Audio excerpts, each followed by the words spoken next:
Hello viewers, నేను మీ Nellore weather man ఖదీర్ని మాట్లాడుతున్నాను. ప్రస్తుతం మనకు రెండు ఉభయ తెలుగు రాష్ట్రాల యొక్క వాతావరణ పరిస్థితులు ఎలా ఉన్నాయి, ఈ రెండు ఉభయ తెలుగు రాష్ట్రాల్లో మనకు రాబోయేటువంటి ఈ సంవత్సరం 2026 సంవత్సరంలో ఎలాంటి వాతావరణ పరిస్థితులు అనేవి ఉండబోతున్నాయి.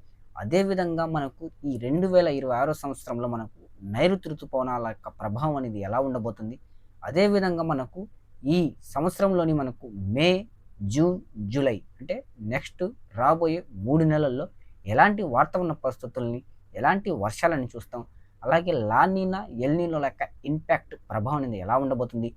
నైరుతి ఋతుపవనాలు అనేవి మనకు భారతదేశంలోకి ప్రవేశించిన అవి ఎలా ప్రవేశిస్తాయి, వాటి యొక్క కదలిక ఎలా ఉంది, వాటి యొక్క గమనం ఎలా ఉంది, రాబోయే 3 నెలల్లో వాటి ప్రభావంతో రెండు ఉభయ తెలుగు రాష్ట్రాల్లో ఎక్కడెక్కడ ఎక్కువ తక్కువ వర్షాలు అనేవి ఉంటాయి. ఇలాంటి వివరాలన్నీ మనం ఇవాల్టి ఏప్రిల్ 26వ తేదీ వెదర్ రిలేటెడ్ అప్డేట్లో డీటెయిల్డ్గా క్లియర్ కట్గా ఇన్ఫర్మేషన్ తీసుకోబోతున్నాం. సో వీడియోని ఎక్కడ కూడా స్కిప్ చేయకుండా చివరి దాకా చూడండి. ఈ వీడియోలో చాలా కీలకమైన ఇన్ఫర్మేషన్, ఖచ్చితత్వమైనటువంటి వాతావరణ పరిస్థితుల యొక్క ప్రొడక్షన్స్ని, మనం మోడల్స్ యొక్క ప్రొడక్షన్స్ని ఈ వీడియోలో డీటెయిల్గా క్లియర్ కట్గా తెలుసుకోబోతున్నాం. ముఖ్యంగా ఈ వీడియోలో మనకు ఈ నెల చివరి నుంచి నైరుతి ఋతుపవనాలకు రాకకు సంబంధించిన ప్రొడక్షన్ని చూడబోతున్నాం. అంటే ఎర్లీగా ముందస్తుగా వచ్చే నైరుతి ఋతుపవనాల యొక్క కదలికల్ని మనం చూడబోతున్నాం. వచ్చేటువంటి అవకాశాలతో కూడినట్టు పరిస్థితులు అనేవి కూడా మనకు కనిపిస్తున్నాయి. వచ్చిన నైరుతి ఋతుపవనాలు ఎలాంటి ప్రభావితాన్ని మనకు భారతదేశంపై చూపబోతున్నాయి, ముఖ్యంగా మన రెండు తెలుగు రాష్ట్రాలపై దాని యొక్క ప్రభావం ఎలా ఉండబోతుంది అనేది కూడా ఈ వీడియోలో తెలుసుకుంటాం. సో వీడియోని ఎక్కడ స్కిప్ చేయకుండా చివరి దాకా చూడండి. ఈ వీడియో అనేది మీకు నచ్చినట్లయితే తప్పకుండా ఒక లైక్ చేయండి, ఇతరులకు షేర్ చేయండి. కొత్తగా మన ఛానల్ని ఫస్ట్ టైం విష్ చేస్తున్న వాళ్ళు, చూస్తున్న వాళ్ళు ఎవరైనా ఉంటే తప్పకుండా మన ఛానల్ని సబ్స్క్రైబ్ చేసుకోండి. ఒకసారి మనకు ఈ నెల ఎండింగ్ నుంచి మే నెల ఆరంభం, ఆ తర్వాత మే నెల ముగింపు దాకా ఎలాంటి పరిస్థితి ఉంటుంది, గాలుల యొక్క మార్పు అనేది ఎలా మొదలవుతుంది, అదేవిధంగా మనకు మే నెల ఆరంభానికి నైరుతి ఋతుపవనాలు రావడానికి ఎలాంటి పరిస్థితులు అనుకూలంగా మారుతాయని చూద్దాం. ఒకసారి మనకు ఈ చార్ట్లోని ఈ ప్రొడక్షన్లో మనం చూసుకుంటే ఈ నెల చివరి నుంచి మనకు గాలుల యొక్క విశ్లేషణ, అంటే ఈ నెల చివరి నుంచి మనకు గాలుల మార్పు యొక్క విశ్లేషణ ఎలా ఉంటుంది, గాలులు ఎలా మారుతాయి, ఋతుపవనాలు రావడానికి అనుకూల పరిస్థితులు ఎలా మారుతాయి అనేది చూద్దాం. ఈ చార్ట్లోని ప్రొడక్షన్ చూసుకుంటే మనకు భారతదేశానికి దిగువ పార్ట్ ఇక్కడ నుంచి మనం చూసుకుంటే హిందూ మహాసముద్రపు నైరుతి భాగం నుంచి, అంటే మనకు పూర్తి హిందూ మహాసముద్రం పై నుంచి ఇక్కడ గాలుల కన్వెన్షన్ చూసుకుంటే ఈ విధంగా సర్క్యులేట్ అవుతూ గాలులు వచ్చి క్రమంగా మనకు ఏప్రిల్ 28 నుంచి ఈ ప్రాసెస్ అనేది మొదలయ్యి ఏప్రిల్ 29, ఏప్రిల్ నెల 30, ఆ తర్వాత మే నెల 1, 2వ తారీఖుల కల్లా ఈ పరిస్థితి, అంటే ఈ ప్రొడక్షన్ రావడం జరుగుతుంది. సో ఇదంతా మనకు నైరుతి ఋతుపవనాలు ఇలా వస్తూ మన భారతదేశపు దక్షిణ భాగాన్ని తాకుతూ కేరళ, కర్ణాటక, తమిళనాడు, ఆంధ్రప్రదేశ్, ఆ తర్వాత మధ్య బంగాళాఖాతం, ఆ తర్వాత అండమాన్ నికోబార్ దీవులు, ఆ తర్వాత పూర్తిగా ఈశాన్య భారతంపైకి వెళ్తుంది. సో ఈశాన్య భారతంపైకి మనకు ఋతుపవనాల కన్వర్జెన్స్ చాలా స్ట్రాంగ్గా బలంగా వెళ్తూ అక్కడ మనకు భారీ స్థాయిలో ఈ నెల చివరి నుంచి మనకు మే నెల ముగింపు దాకా తీవ్రమైన స్థాయిలో వర్షాలు కురిపించే ప్రొడక్షన్ పరిస్థితిని చూపిస్తుంది. సో ఋతుపవనాల యొక్క కన్వర్జెన్స్ ట్రాకింగ్ ఎలా ఉంటుంది, గాలుల యొక్క విశ్లేషణ అనేది చూసుకుంటే మనకు ఈ నెల చివరి నుంచి మే నెల ముగింపు దాకా అనేది చూసుకుంటే, స్టార్టింగ్ వారం నుంచి అనేది చూసుకుంటే ఋతుపవనాల యొక్క కదలిక మొత్తం మనకు బంగాళాఖాతం సముద్ర ఉపరితలంపై నుంచి బలంగా కొనసాగుతూ వెళ్తుందని చెప్పేసి ఈ ప్రొడక్షన్లోని గాలుల యొక్క విశ్లేషణలో మనకు కనిపిస్తూ ఉన్నది. సో ఈ గాలుల యొక్క ట్రాకింగ్ ఎలా ఉంటుందనేది ఈ యొక్క మోడల్లోని ప్రొడక్షన్లో మనం స్పష్టంగా చూడడం అనేది జరిగింది. సో ఋతుపవనాల గాలుల కన్వెన్షన్ ప్రకారంగా వస్తే ఇలా వస్తే మనకు వర్షాలు ఎలా ఉంటాయి, ఈ ప్రొడక్షన్ ప్రకారంగానే వర్షాలు అనేవి నమోదవుతాయా లేదా, ఉంటాయా లేదా, ఈ గాలుల విశ్లేషణ పరంగానే మనకు మాయిశ్చర్, తేమ యొక్క కదలికలు అనేవి ఉన్నాయా అనేది ఒకసారి చూద్దాం. ఈ చార్ట్లోని ప్రొడక్షన్లో మీరు కనుక అబ్జర్వ్ చేసి కనుక చూసుకుంటే మే నెలలో నైరుతి ఋతుపవనాల రాక యొక్క సూచనల ప్రొడక్షన్ అనేది కనిపిస్తుంది. సో ఇక్కడ ఈ చార్ట్ ప్రొడక్షన్ చూస్తే గ్రీన్ కలర్తో, డార్క్ కలర్తో, ఎక్కువ డార్క్ రంగుతో, మనకు బ్లూ కలర్తో, అలాగే చిలక పచ్చ రంగుతో కనిపిస్తున్న ప్రాంతం మొత్తం మనకు వర్షాలు పడేటువంటి ప్రాంతం. అంటే మనకు 100% వర్షాలు అనేవి ఈ నెల ఎండింగ్ నుంచి స్టార్ట్ అవుతున్నాయి అని చెప్పేసి ప్రొడక్షన్ చెప్తుంది. అదేవిధంగా ఋతుపవనాలు కూడా కదులుతాయి, ఋతుపవనాల యొక్క ప్రభావం అనేది ఉండబోతుందని చెప్పింది. సో ఈ ప్రొడక్షన్ ప్రకారంగా చూసుకుంటే టాప్ వర్షాలు, అత్యధిక స్థాయి వర్షాలు అనేవి ఉత్తర ఈశాన్య భారత రాష్ట్రం అనేది చూడబోతుంది. ముఖ్యంగా అస్సాం, పశ్చిమ బెంగాల్, బంగ్లాదేశ్, మిజోరాం, అరుణాచల్ ప్రదేశ్, మణిపూర్, అగర్తల, అలాగే నేపాల్, భూటాను, అలాగే మయన్మారు, అలాగే మనకు చూసుకుంటే ఈ యొక్క అండమాన్ నికోబార్ దీవులు, అదేవిధంగా చూసుకుంటే మనకు బర్మా, థాయిలాండ్, చైనా ఈ భూభాగం పైకి నైరుతి యొక్క ప్రొడక్షన్ బలంగా ఉంటుంది. ఈ గాలులు ఇదే ట్రాక్లోకి వెళ్తూ వర్షం కురిపిస్తాయని చెప్తుంది. మన 2 తెలుగు రాష్ట్రాలు ఆంధ్రప్రదేశ్కి, తెలంగాణకి చూసుకుంటే గ్రీన్ కలర్ ప్రొడక్షన్ అనేది మనం చూస్తే తక్కువగా లైట్ గ్రీన్ కలర్ తోటి ప్రొడక్షన్ అనేది కనిపిస్తుంది. సో 100% పరంగా చూసుకుంటే 100లో 30-20% వర్షాలని ఉంటాయి. ఈ గాలుల యొక్క కదలిక అనేది ఉంటుంది, ఋతుపవనాలు ఇలా వస్తాయని చెప్పి చెప్తుంది. అదే కర్ణాటక దగ్గర చూసుకుంటే మనకు, అలాగే కేరళ దగ్గర చూసుకుంటే, అరేబియన్ సీ దగ్గర చూసుకుంటే కేరళ యొక్క తీర ప్రాంతం దగ్గర బాగా వర్షాలు పడతాయి, కర్ణాటకలో కొంచెం వర్షాలు పడతాయి, రాయలసీమలో నుంచి ఈ ఋతుపవనాల డైవర్షన్ అనేది ఉంటుందని చెప్పి ప్రొడక్షన్ చూపిస్తున్నది. సో మనకు కేరళ, కర్ణాటక, దక్షిణాంధ్ర, మధ్య కోస్తా, ఉత్తర కోస్తా భూగంపై నుంచి మనకు ఋతుపవనాలు కదులుతూ వెళ్తాయని చెప్పేసి చెప్తుంది. అది కూడా స్వల్పంగా బలహీనంగా వెళ్తాయని చెప్పేసి చార్ట్లో మనకు కనిపిస్తుంది.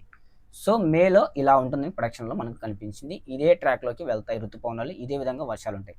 సో ఇదే తరహా వర్షాలని మనం ఈ నెల 29 నుంచి ఈ ప్రాసెస్ మొదలయ్యి మే నెల మొదటి వారం లోపల చూడబోతున్నాం. ఇక మనకు జూన్లో వాతావరణం ఎలా ఉంటుంది, మే నెలలో ఇలాగా వర్షాలు ఉంటాయి, తక్కువగా ఉంటాయని చెప్పేసి ఈ ప్రొడక్షన్లో మనకు అర్థమైపోయింది. ముఖ్యంగా ఆంధ్రప్రదేశ్లోని మనకు దక్షిణం, మధ్యస్థం, ఉత్తర ఆంధ్ర భాగాలకు ఉంటాయి, రాయలసీమలో కొంచెం తక్కువగా ఉంటాయని చెప్పేసి ఈ ప్రొడక్షన్లోని మనకు వివరణ అనేది కనిపించింది. ఇక జూన్లో వాతావరణం ఎలా ఉంటుందని చూద్దాం. ఏదైనా మార్పు వస్తుందా, వస్తే ఎలా వస్తుంది, ఏమైనా వర్షాలు ఉంటాయని చూద్దాం. ఈ చార్ట్లోని ఈ ప్రొడక్షన్లో మీరు కనుక అబ్జర్వ్ చేసి చూసుకుంటే జూన్ నుంచి పొడి వాతావరణ పరిస్థితులు అనేవి మనకు స్పష్టంగా 2 తెలుగు రాష్ట్రాల్లో ఉంటాయి. అంటే మే నెలలో చూసే ఎండల కంటే ఎక్కువగా ఎండలు అనేది మనం జూన్ నెల నుంచి చూడడం అనేది ఆరంభమవుతుంది. అంటే వేడిగాలులు, ఉక్కపోత, డ్రై వెదర్, అంటే ఆకాశం అంతా నిర్మలంగా ఉండదు. మే నెలలో కాస్తో కూస్తో మేఘాలను చూస్తాం, జూన్లో అయితే అసలు మేఘాల యొక్క జాడ అనేది ఉండదు, మేఘాలు అనేవి మనకు బలహీనంగా పడిపోతాయి, మొత్తం ఆకాశం అంతా డ్రైగా పొడి వాతావరణంతో ప్రకాశవంతంగా ఉంటుంది, మేఘాల వాతావరణంతో ఆకాశం కనిపిస్తుంది, ఎలాంటి వర్షాలతోటి ఉండదని చెప్పేసి ఈ చార్ట్లోని ప్రొడక్షన్ వచ్చింది.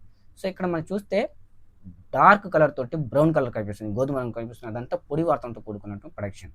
ఒక్క అండమాను అలాగే మనకు మయన్మార్ దేశంల పైన మాత్రం గ్రీన్ కలర్ తోటి బాగా డార్క్ తో కనిపిస్తుంది. సో ఋతుపవనాలు అక్కడ వరకు మే నెల నుంచి ఆరంభమై జూన్ నెలలోకి వచ్చేటప్పటికి బలహీన పడిపోతూ అక్కడే మనకు బలహీనమవుతూ వీక్ అయిపోతూ వేడి గాలులతో కూడినటువంటి గాలుల ఒక ప్రొడక్షన్ అనేది వచ్చేసి మనకు జూన్ నుంచి, అంటే మనకు పశ్చిమ పసిఫిక్ మహాసముద్రం పై నుంచి బంగాళాఖాతంలోకి ప్రవేశించి, బంగాళాఖాతం నుంచి మనకు హిందూ మహాసముద్రం నుంచి మనకు ఆ తర్వాత మన భారతదేశం మధ్య ప్రాంతం పైకి చేరుతూ ఉంటుందని చెప్పి చెప్తుంది.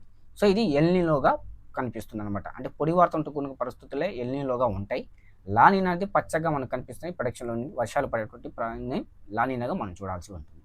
సో ఎల్నినో ప్రొడక్షన్ అనేది మనకు జూన్ నుంచి మొదలవుతుందని చెప్పేసి ఈ ప్రొడక్షన్లోని మనకు కనిపిస్తుంది. అంటే బాగా మనకు వర్షాలు తగ్గిపోయి కరువు తరహా పరిస్థితులు అనేవి వస్తాయి.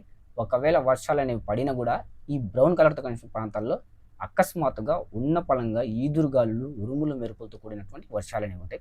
అంటే ఎట్లాంటి వర్షాలు ఉంటాయంటే ఒక వారంలో 5 రోజులు విపరీతమైన ఎండ అనేది మనకు నమోదైతే ఒక్కరోజు మాత్రం ఒక్కసారిగా వాతావరణంలో మార్పు అనేది సంభవించి భారీ ఉరుములు, మెరుపులతోటి, ఈదురుగాలులతోటి ఒక్కసారిగా 1-2.5 గంటల పాటు ఏకధాటిగా వర్షం పడడం, ఆ తర్వాత రోజులంతా నార్మల్ ఆఫ్ కండిషన్ అనేది ఉండడం, అంటే మళ్ళీ ఎండలు అనేవి బాగా పెరగడం, ఉక్కపోత పెరగడం, తీవ్రమైన వేడి అనేది ఉండడం, మనకు ఉబ్బగా ఉండడం, వడగాల్పులు అనేవి వీచడం, ఇలాంటి పరిస్థితిగా మారుతుందని చెప్పేసి జూన్ నెలలో మనకు కనిపిస్తుంది.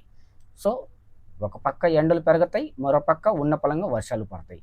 అవి కూడా కొన్ని చోట్ల ఎక్కువగా పడితే కొన్ని చోట్ల తక్కువగా పడిపోతాయి. ఇలాంటి పరిస్థితి ఉంటుందని ఈ ప్రొడక్షన్లో కనిపిస్తుంది. ఇక జూన్ నెలలో ఇలాంటి పరిస్థితులు అంటే వేడిని, ఉక్కపోతని, ఉన్నపలమైన వర్షాలని చూస్తే జూలైలో ఎలా ఉంటుంది అనేది మనం చూద్దాం. ఇక జూలై నెల విషయానికి వస్తే మనకు ఈ ప్రొడక్షన్లోని మోడల్ చూసుకుంటే జూలైలో ఉత్తరాంధ్రపై స్వల్ప వర్షాలు, అంటే నైరుతి యొక్క ట్రాకింగ్ అనేది మారుతుంది, దిశ అనేది మారుతుంది.